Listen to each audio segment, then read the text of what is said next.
Hello everyone and welcome back to another video from Apps Academy. In this video, I'm going to show you how to create your own coding project on the SoloLearn application. So let's get started right away.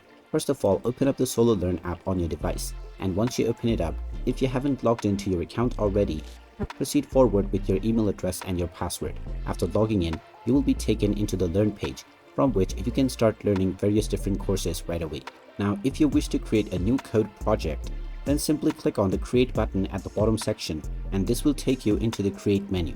Click on the Code section at the top, and now click on the plus icon at the bottom right corner. This will now show you all of the languages that you can use in order to start your new project. Go ahead and click on your preferred coding language, and now this will begin your new project right away.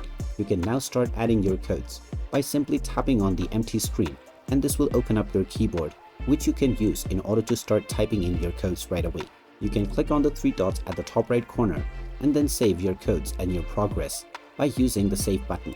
And there you have it. That is how easy it is to start your very own coding project on the SoloLearn application.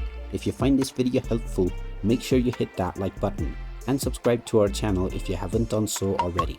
Also ring that notification bell to never miss another update from us. Thank you for watching, and I will see you again in the next video.